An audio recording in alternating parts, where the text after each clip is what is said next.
Have you ever looked at a map and felt that the silence on it was louder than the names? Not the blank spaces, not the places marked unknown. I mean the places that should have remained stable, should have continued, should have carried their names and populations and roads cleanly from one decade into the next, but somehow did not. In the American interior, in the years around 1869, there are traces of something like that everywhere. Towns that seem to flicker, riverbanks that no longer match the surveys made only a few years earlier. Census figures that do not merely dip, but fail to recover. Engineering decisions that look strangely oversized for the disasters they officially acknowledged. And once you notice the pattern, it becomes very difficult to stop seeing it. If you're drawn to historical mysteries hidden inside ordinary records, subscribe now, because this is the kind of story that official history does not deny so much as quietly distribute until its shape disappears. I started with maps, because maps are often where this kind of unease first becomes visible. They do not usually lie outright. They do something more subtle. They preserve decisions. They preserve assumptions. They preserve what a government, an expedition, or a surveyor believed the land was doing at a given moment. And when you compare them across time, you can sometimes see not just geographic change, but administrative uncertainty. I was looking at surveying records from the American interior across successive decades of the 19th century, following the evolution of cartographic knowledge of river systems as exploration moved deeper inland and settlement became more formalized. It was supposed to be routine work. Track the river channels, compare naming conventions. Note the improvement in precision from one decade to the next. But in the records from the late 1860s and early 1870s, especially along the Mississippi system and its major tributaries, something felt wrong. Not a blank on the map. By then, most major waterways were known. The gap was elsewhere. It was in continuity.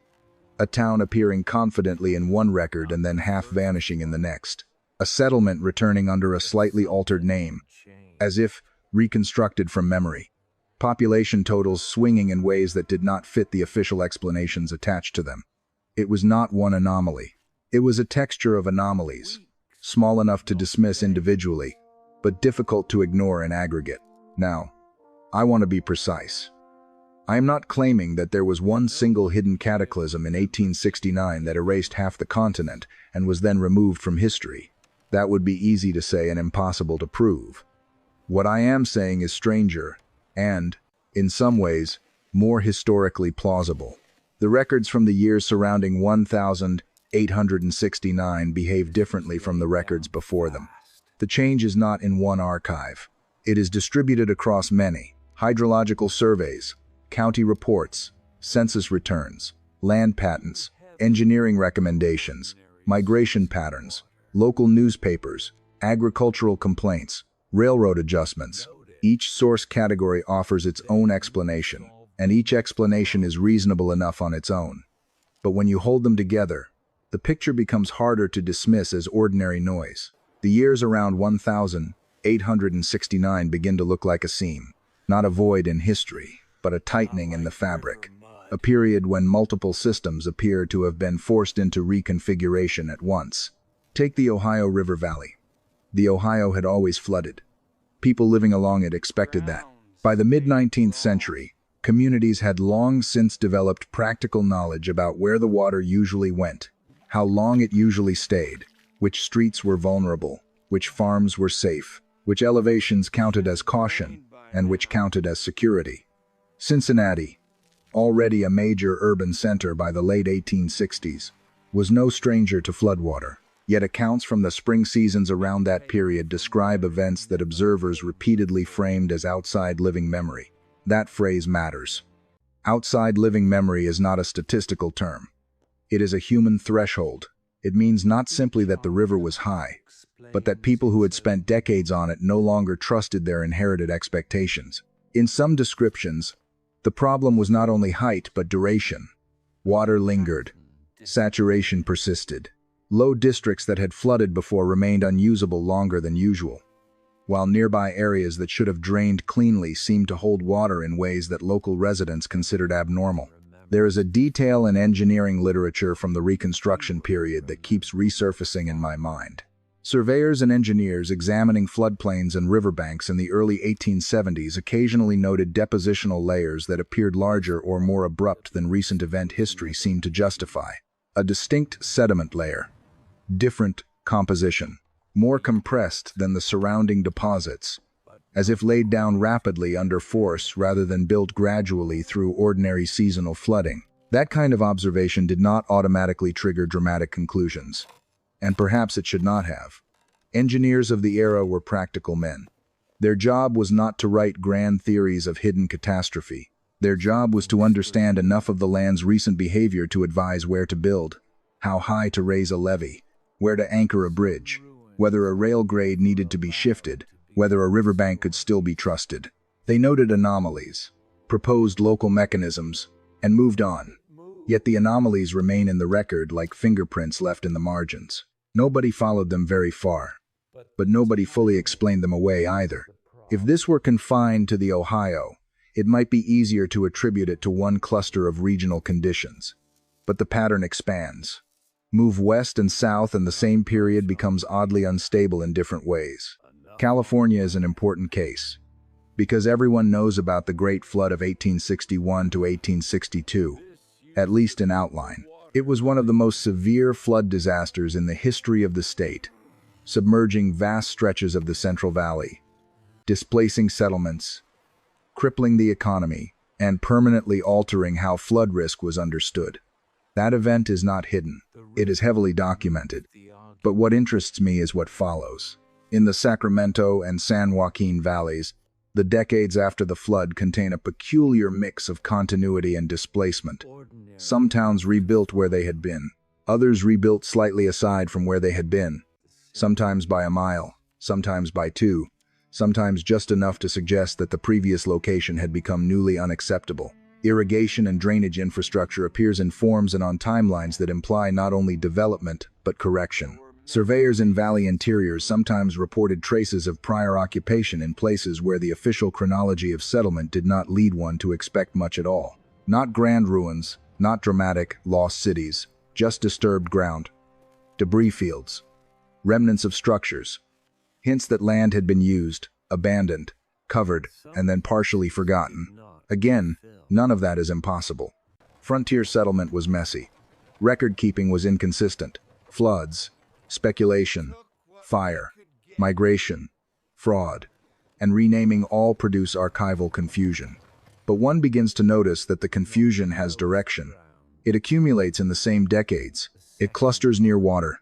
It often coincides with acts of rebuilding that look more cautious than official event histories alone would seem to demand. That is what makes the whole thing so difficult to categorize. If there had been one universally acknowledged continental disaster, we would have its date, its body count, its politics, its memorials. Instead, what we have is a broad zone of readjustment, and an official narrative that breaks that readjustment into smaller, discipline-specific explanations until the larger shape dissolves. The Missouri River is, if anything, even more suggestive. Unlike the Ohio, whose flood patterns were deeply entangled with older settlements and trade corridors, the Missouri carried with it the reputation of instability.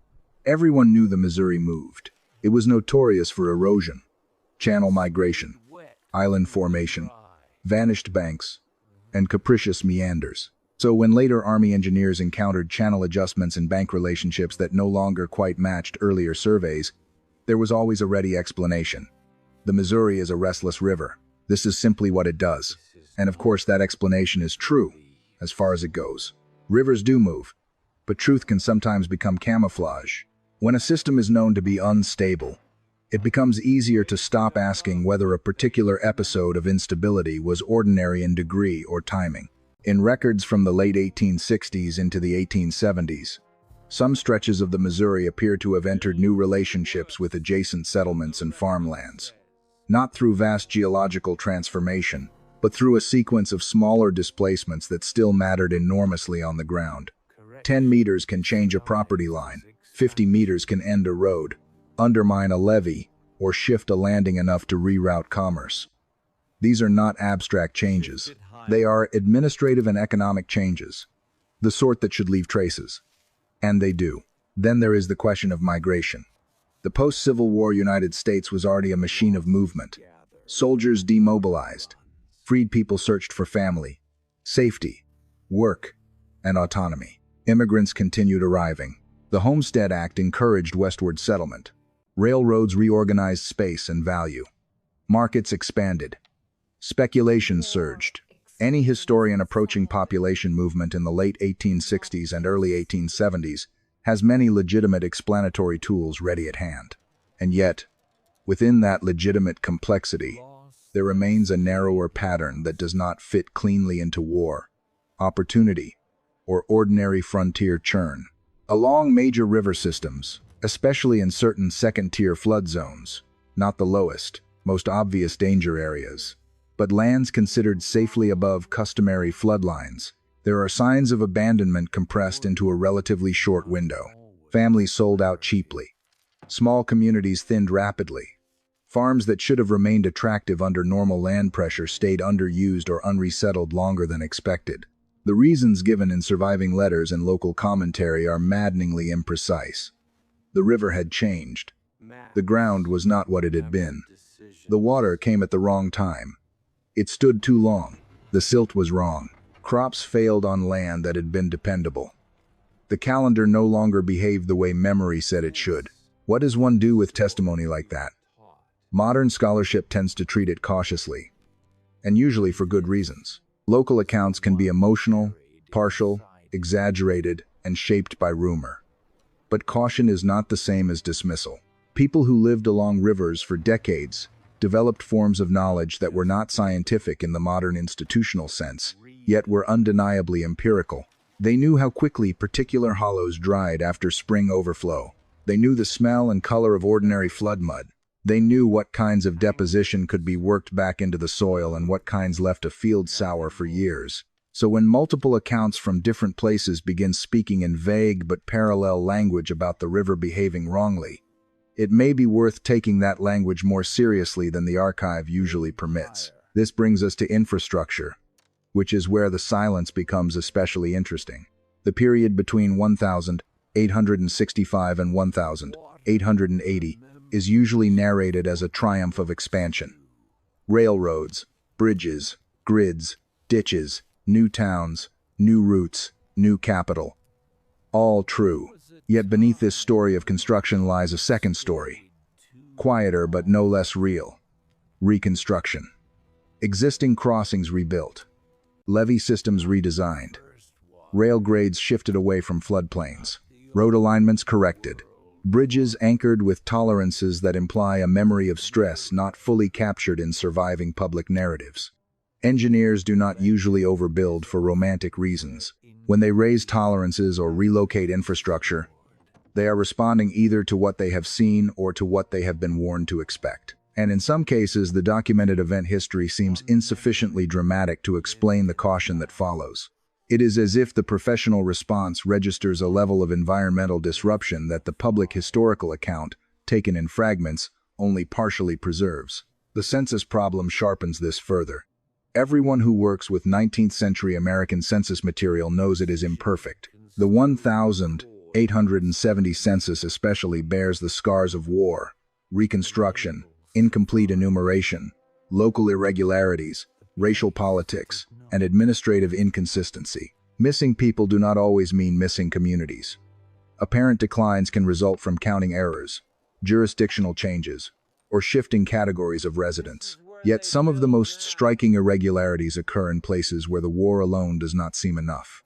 Counties along major river systems, outside major theaters of military destruction, show losses or stagnations that do not rebound by 1,880 inches, the way one might expect if they were merely temporary wartime distortions.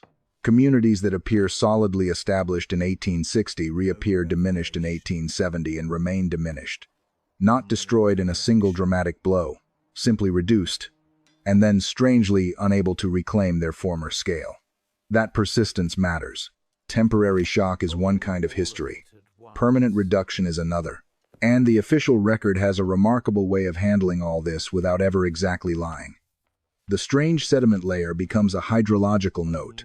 The population drop becomes an enumeration problem. The relocated rail grade becomes routine engineering adaptation. The abandoned bottomland farm becomes a private family decision. The indigenous account of Great Water becomes legend. Each anomaly is assigned to a folder where it can be responsibly managed by the discipline best equipped to discuss it. That is how modern knowledge works. It specializes, it partitions, it minimizes overreach. In most cases, this is a strength, but sometimes specialization produces a different kind of blindness. If a pattern exists only across archives, then no single archive will feel responsible for naming it. If a threshold event was not singular, not theatrical, not reducible to one date and one cause, then the historical profession may never treat it as an event at all. It will survive only as a distributed afterimage. I keep returning to that phrase, distributed afterimage, because what we may be looking at in the late 1860s is not one hidden flood, but the cumulative visible edge of a broader environmental and administrative reset. A sequence of severe hydrological disturbances, perhaps unevenly recorded, arriving in a nation already destabilized by civil war, rapid migration, infrastructural ambition, and speculative expansion. Under those conditions, even disruptions that were locally documented could fail to cohere nationally. One county calls it unprecedented rain. Another calls it backwater saturation. Another records a bridge loss. Another notes crop failure due to unusual silt. Another quietly relocates the town cemetery to higher ground. Another simply fails to recover its pre-war population and is thereafter discussed in demographic terms rather than environmental ones. No conspiracy is required.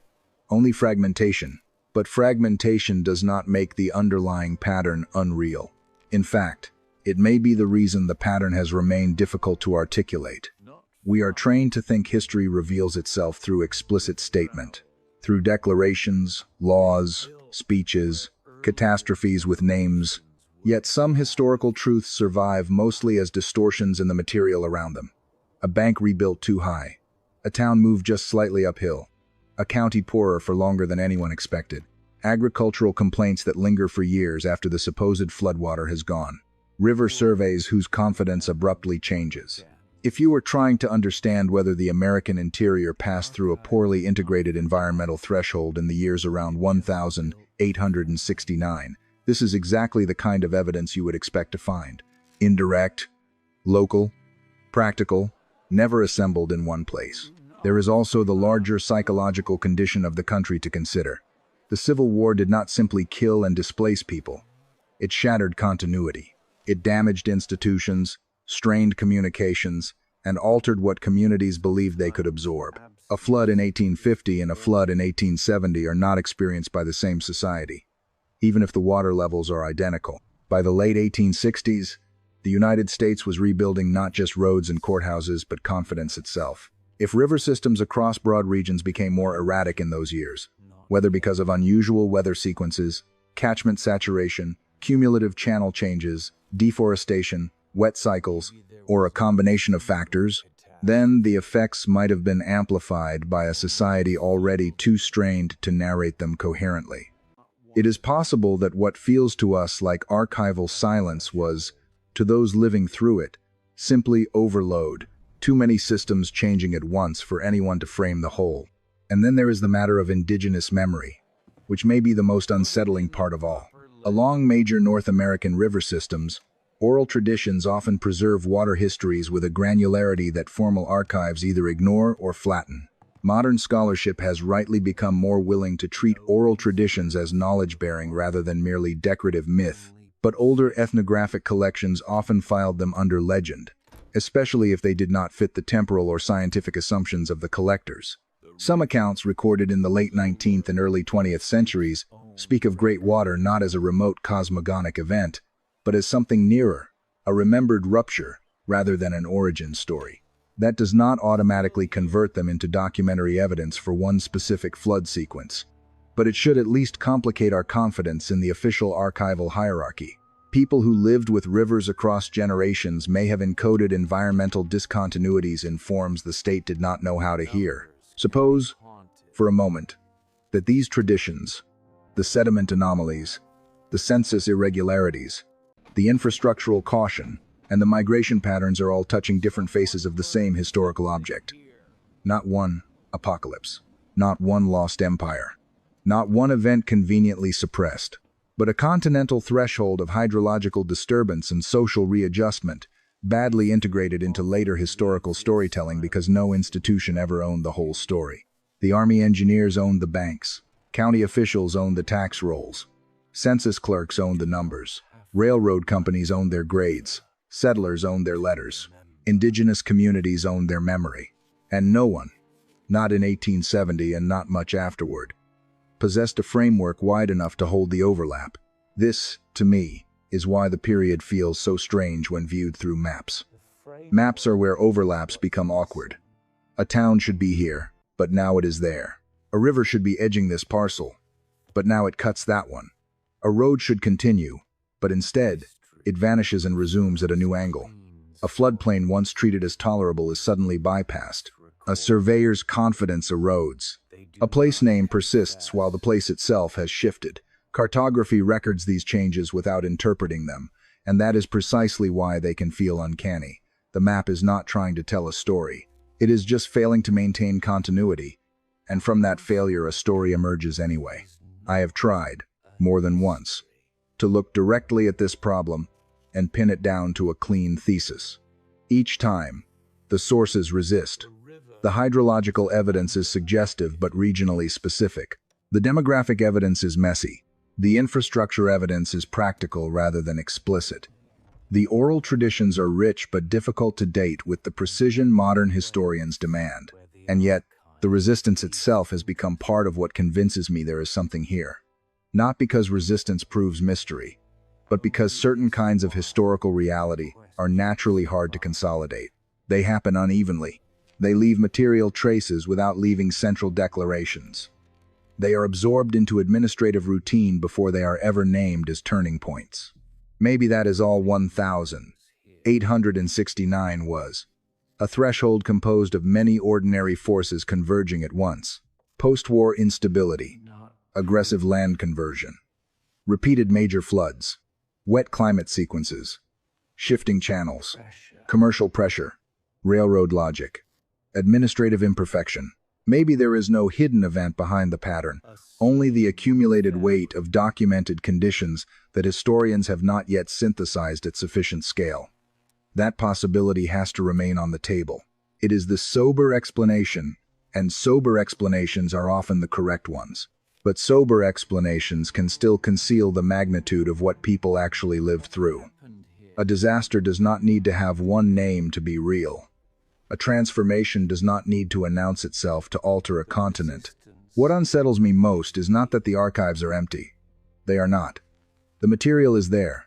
Reports, notes, surveys, revisions, complaints, relocations, declines.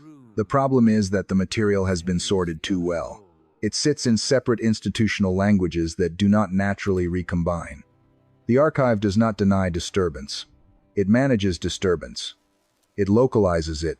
It makes each piece seem adequately explained in its own context. Only when one moves between contexts, between maps and soil reports, between census tables and levee plans, between letters and oral traditions, does the larger silhouette begin to appear. And even then it appears only briefly, before dissolving again into the ordinary noise of 19th century America. That fleeting quality is part of why the subject can feel almost taboo without ever being forbidden. Nobody has to suppress the story, if the story is structurally difficult to tell. Nobody has to censor a catastrophe if what really happened was a broad field of environmental disruption scattered across jurisdictions, translated into mundane paperwork, and then buried under the larger national dramas of war, reconstruction, westward expansion, and industrialization. The silence, in that case, is not malicious. It is procedural, which may be more effective. So where does that leave us? Not with certainty, not with a grand revelation, but with a more precise question. What happened across the river systems of the American interior in the years around 1,869 that caused so many local records to begin speaking, however indirectly, in the language of discontinuity? Why do so many practical decisions from the early 1870s imply a recent memory of environmental stress more severe than the neat public summaries suggest? Why do some communities near major waterways fail to recover demographically, even when war alone seems insufficient to explain the loss? Why do letters from ordinary residents so often describe not just flood damage, but a more unnerving sensation? That the land itself had become unreliable? I do not claim to have answered those questions. I am not even sure they can be answered with the elegance we usually want from historical narratives. But I think they are the right questions. And I think the instinct to dismiss them merely because the evidence is distributed is exactly backwards. Distributed evidence is still evidence. Sometimes it is the only kind left when an event was too broad, too uneven, or too administratively mundane to be remembered as one thing. The American interior in the late 1860s and early 1870s may have undergone a reordering that history still lacks a proper grammar for. Not a mythic deluge, not a vanished civilization, something both more ordinary and more destabilizing. A phase shift in water, land use, settlement, and institutional perception. Experienced locally, recorded partially, and never fully assembled afterward. And perhaps that is why the feeling returns every time I go back to the maps. Not because they prove anything by themselves, but because they preserve the ghost of a transition. The names remain, but their confidence does not. The lines continue, but their logic alters. Settlements persist, but only after being nudged, thinned, renamed, or recited. The rivers do what rivers always do until, for a few years, they seem to do it in ways that no one living beside them entirely recognizes. Then, the state adapts. Engineers recalculate. Farmers move. Counties absorb the loss. Surveyors redraw. Historians file the pieces under separate headings. And the pattern slips away again. Still, I cannot shake the sense that the real story of those decades is not only expansion, but interruption. Not only conquest and construction, but hesitation. Not only the opening of the West, but the quiet retreat from lands that suddenly no longer behaved as expected.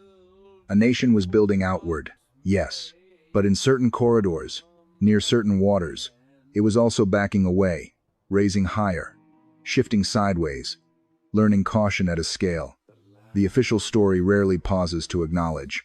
That caution came from somewhere. It was paid for by somebody. It was built into bridge abutments, levee crests, rail embankments, abandoned fields, missing populations, and sediment left where it should not have been. Maybe one day someone will assemble the framework wide enough to hold all of it at once. A framework that treats engineering notes, census anomalies, oral traditions, migration behavior, and cartographic discontinuity as parts of the same historical field rather than as separate curiosities. Until then, the evidence will continue doing what it has always done, sitting patiently in its folders, waiting for a reader willing to move between them. The archives have their silences. The rivers have their layers. The maps have their little betrayals of continuity. And somewhere between them lies a history that is still visible, but only indirectly, only in fragments. Only if you learn to notice what changed without ever being fully named. If you want, next I can make this into a more cinematic YouTube voiceover version with even stronger retention and darker pacing.